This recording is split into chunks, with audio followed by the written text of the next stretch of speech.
After having reported on the 4 main pedophilic centers, at least as we in the Western world see them, in Rome, London, D.C., and Hollywood, I did a bunch of spinning around. Obviously, many of you submitted comments and reports. A bunch of you sent me emails, and it sent me on all kinds of tracks. I am still absorbing it. It is pretty dark stuff. And there are some stories that go in around the Ted Gunderson stuff. There are also the Gosh abduction and enslavement. There are multiple people, including someone who was testifying that I found on an Oprah Winfrey show, claiming that she and her family looked perfectly normal on the outside, but they did all kinds of satanic stuff on the inside. And Oprah appeared to act as though she had never heard of any of this stuff, but she didn't get all upset about it either. She wasn't dumbfounded. And some of the reports, including some intimations on the net, are that Oprah may be the next one to come down. We've got all kinds of folks that are dark and dirty and that are beginning to appear so, all the way from, perhaps, it is alleged, Spielberg and Tom Hanks and a whole bunch of others, and then out from there. And so basically everything that we see as icons is damaged goods, and the more superstar status that they get, the more likely it is that they have been played for victims in order to get that status. If you want to be a superstar, you got to play. And which took me to Macaulay Culkin, who, after Home Alone 2, he said he basically bailed.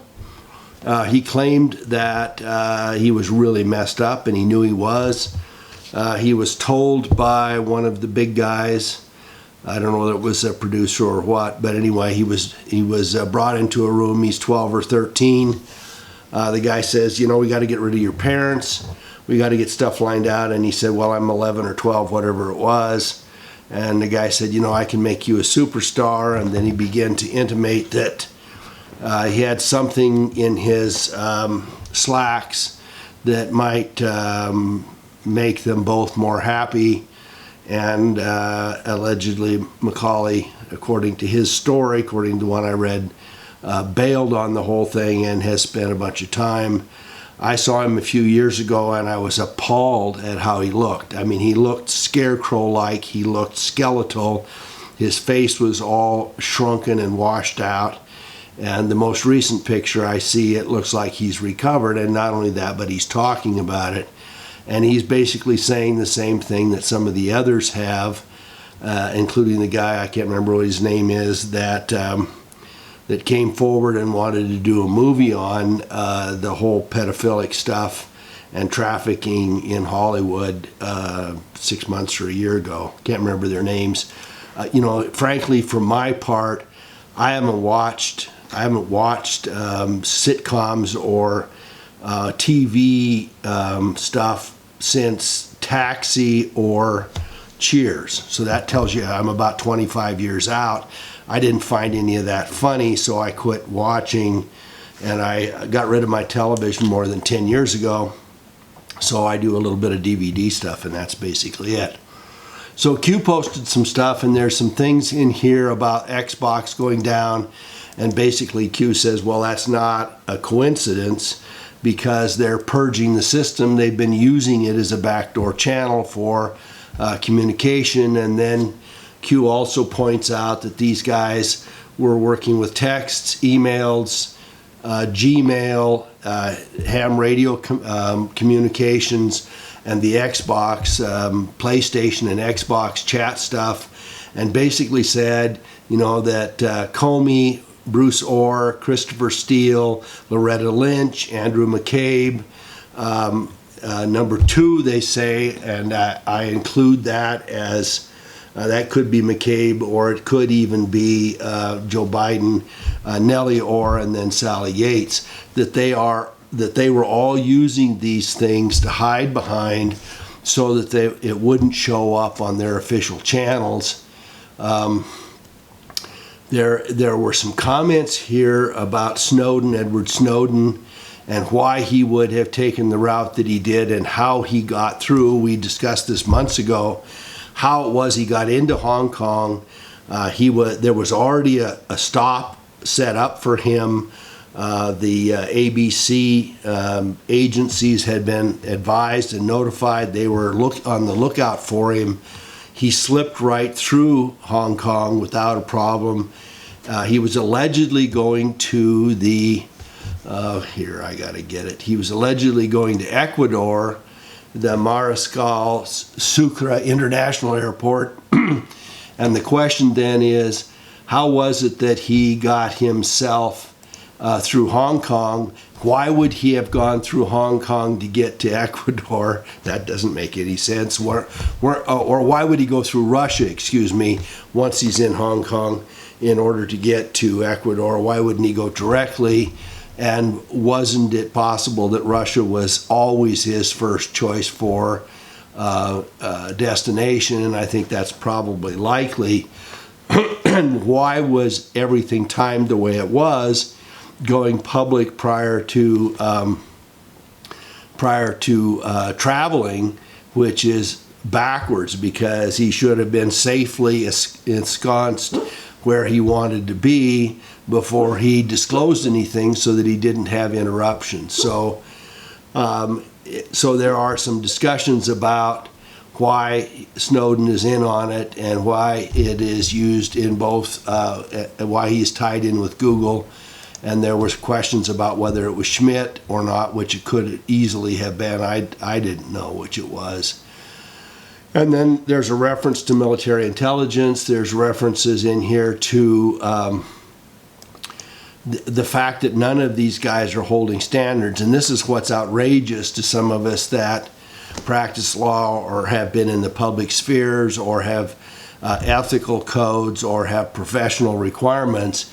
These guys are so far off of the center of where they're supposed to be that unless somebody looks you directly in the eye and said, these guys are doing this, trust me, and you trust them, you can't believe, it doesn't even fit into your sphere of possibilities to get to it.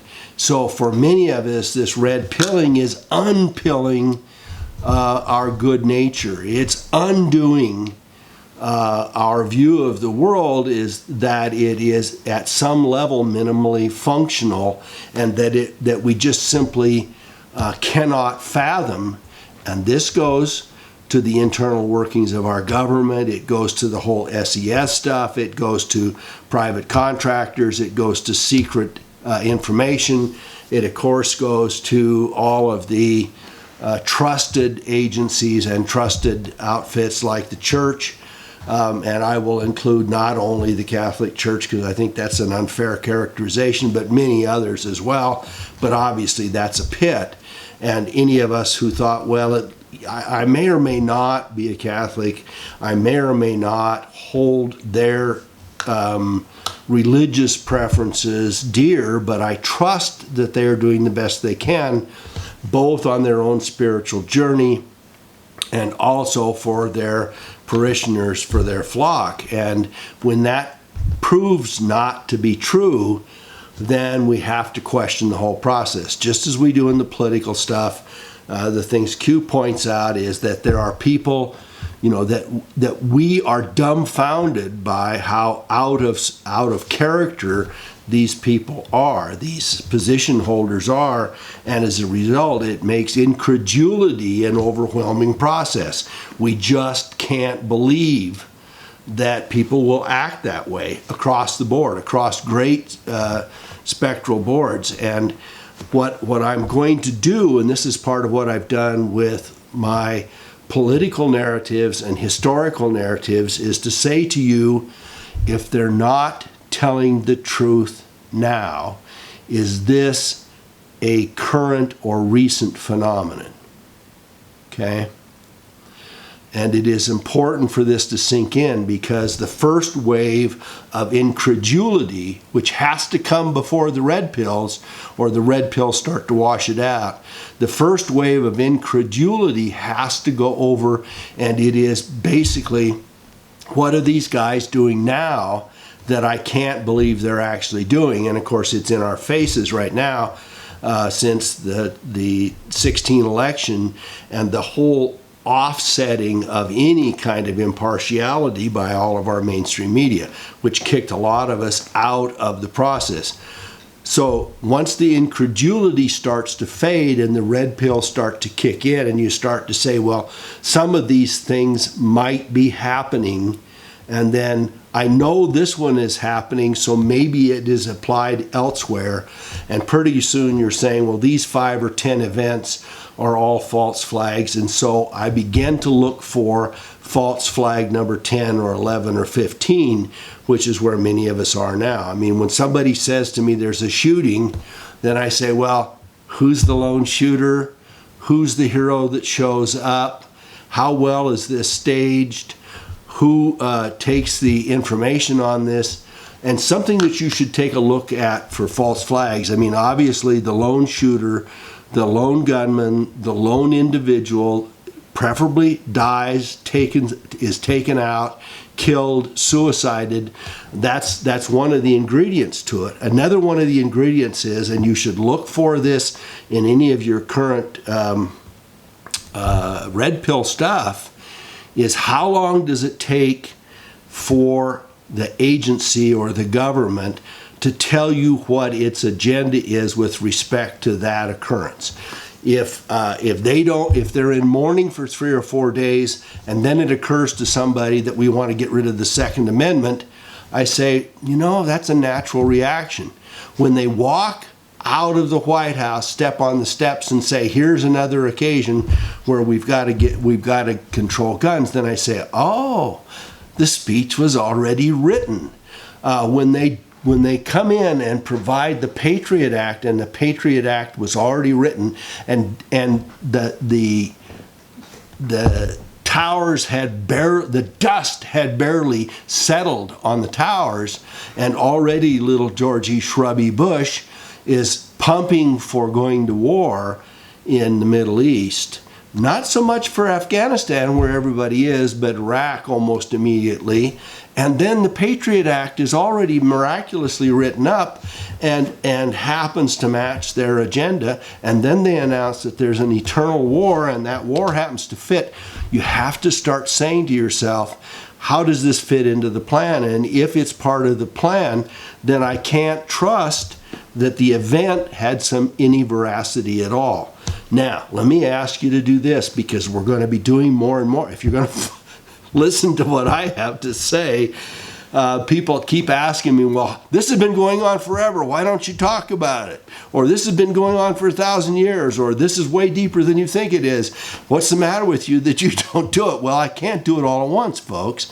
Some of you have been playing with this for 30 years. And I you're on the same page I am, I'm sure, in many, many ways. But if you look at the notes of the people, of the comments of the people that are on this channel and on many other channels, I mean, we're being dragged kicking and screaming. No, this is my country. I believe in this. Why are you keep doing this to me? Why does this keep happening? And the truth of the matter is it's been happening for a long time. And so the next piece is, when you take it back from today, and you take it back to 9/11, or you take it back to stuff that Obama did, you take it back to Benghazi and the rest of that, you go back to Clinton's and all the Clinton Foundation stuff, and then you back up to 9/11 and you take a look at all the crap that little Shrubby Bush did, and then you take a look at 2008 and how they managed getting trillions of dollars to banks when the rest of us had gone financially belly up and millions of people lost their jobs. We loaned money to the banks. And that was If you go back and look at it, Hank Paulson had that ready the morning that the crash began to occur. He had a 3-page bill that the Congress was supposed to pass to give the $700 billion, and they had the number all figured out. Why was it $700 billion? I mean, that probably fits into some kind of secret code, right? Because the Fed didn't follow that. The Fed went for 40 times more money to 20,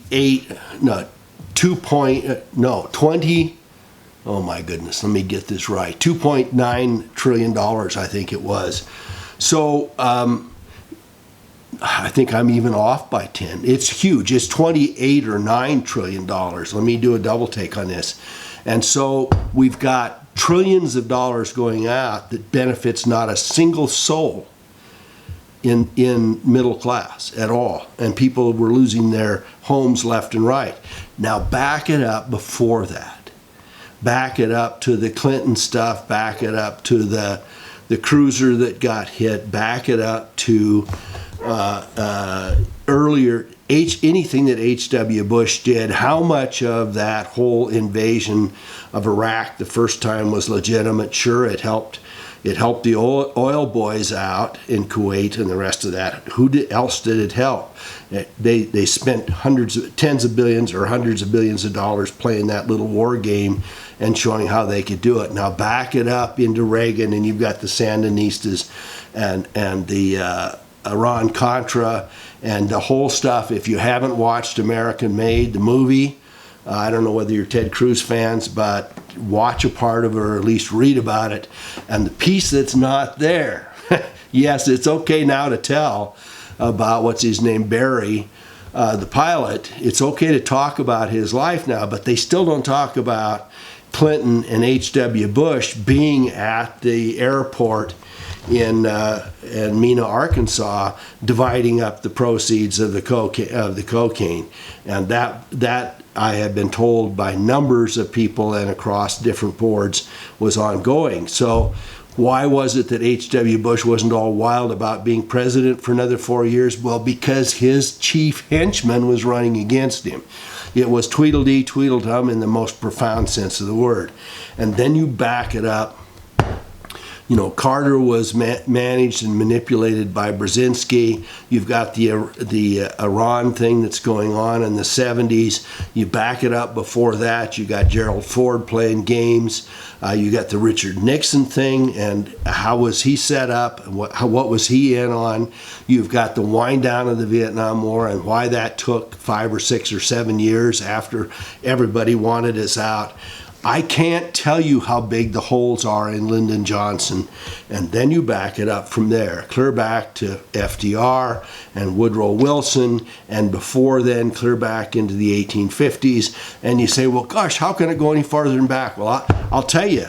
Let me pick another part that tells you what's going on. And that is whenever they make a hero or a movie out of something, you have to know that something else is going on. So when they made a Broadway play out of Alexander Hamilton, and all of that neo-lib stuff was in there, including making fun of people that show up that happen to be conservatives, like the Vice President Pence, you have to say, well, what are they hiding there? And I'm going to tell you that Alexander Hamilton was no hero, and that he was playing for the dark side. He was a poor boy from what he was born in Jamaica or something like that. He was working, I'm going to tell you, this is me saying it, nobody else, that he was working for the Rothschilds in the 1700s trying to get the first national bank on, and he did in fact succeed in doing it. And when it terminated in 1809, we had the War of 1812 that the Rothschilds talked George III into. We're going back, going back, going back. And so if the political scene is not telling the truth, if the wars are manufactured and manipulated, if the plagues and the financial crises are manufactured and played with, if our religious stuff is false and manipulated and used to manage people now, how far back does it go? And I'm going to say to you, you can't go back far enough. You cannot go back far enough to find the source of it. It goes back all of the 2,000 years, and I'm going to say to you, it goes back, if you follow the Old Testament, the manipulation is built into the Old Testament. So none of it is true. And some of you are going to crawl out of the woodwork and say, no, you're wrong. It's the Word of God. It's perfect. And I'm going to say to you, you have to look at why and how it was manipulated when it was presented, and what was included and what was excluded, and what has been added to, and who provided it, and what was motivating people, and why it fits the political agenda of the time and of the times since then, clear through the Inquisition and all of the kingdoms and the Crusades and the rest of this stuff. If you take it back, it goes back thousands of years. So I probably, this is not the place to finish out with this narrative that includes some of the stuff that has to do with Q. But let me put the other piece in, because this fits what I did yesterday, and it is dark, nasty stuff. So you get this picture of this guy named, Cotters. Let me go ahead and get his stuff lined out, because I've got to get to it. So this Cotters guy is quite the dude, and Andrew Cotters. He's the one that the picture is. He's the one that's at Tony Podesta's party. I think it's his 65th. This is 7 years ago.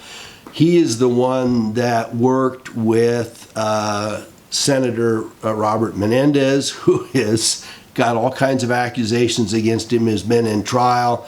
I think he's the New Jersey senator. He's the one that was part of the Podesta group when it shut down.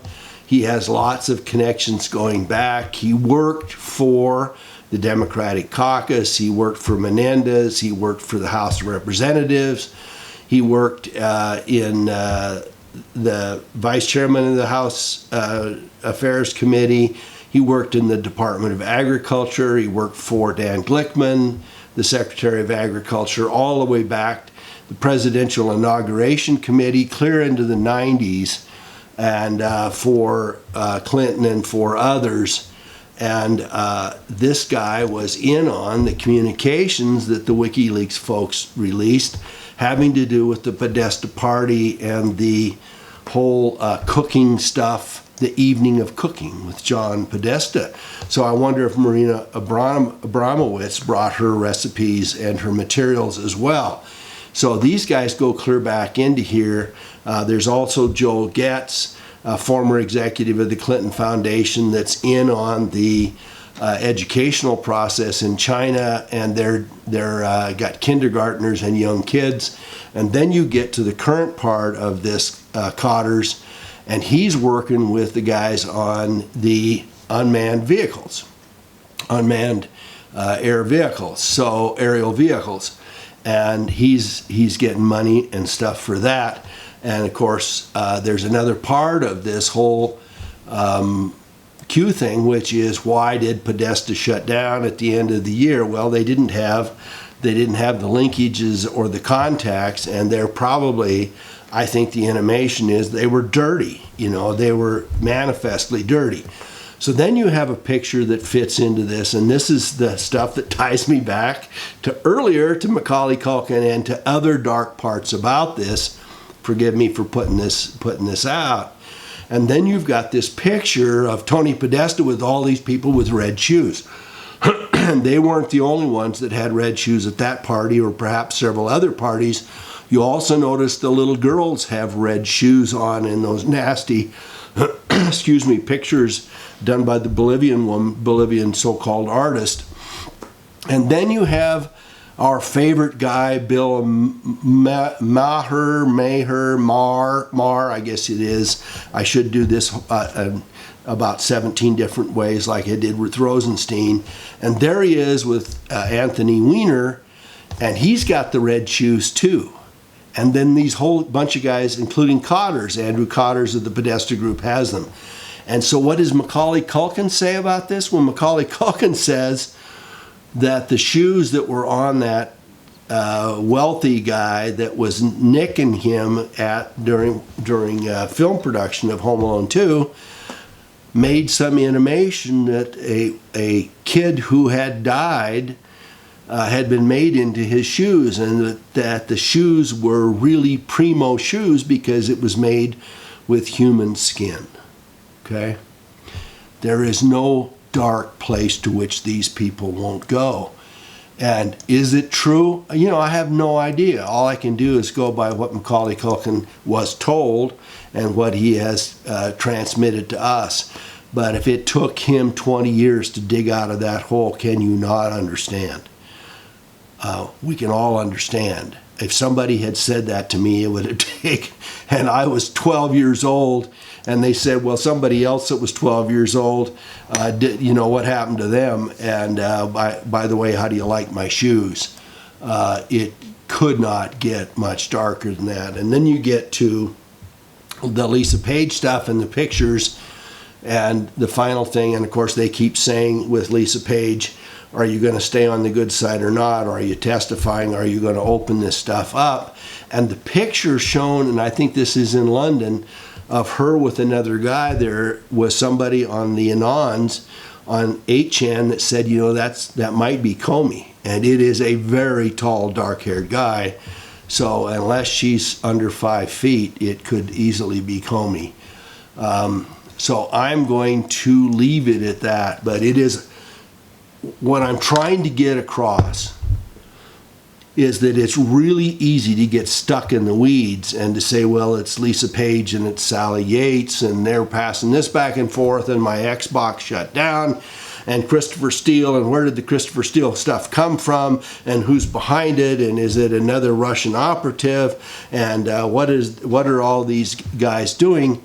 And if you do that, you'll miss the big picture, which is when these things show up, you can start to smell them. They don't smell right. They don't feel right. Take the Mandalay Bay thing.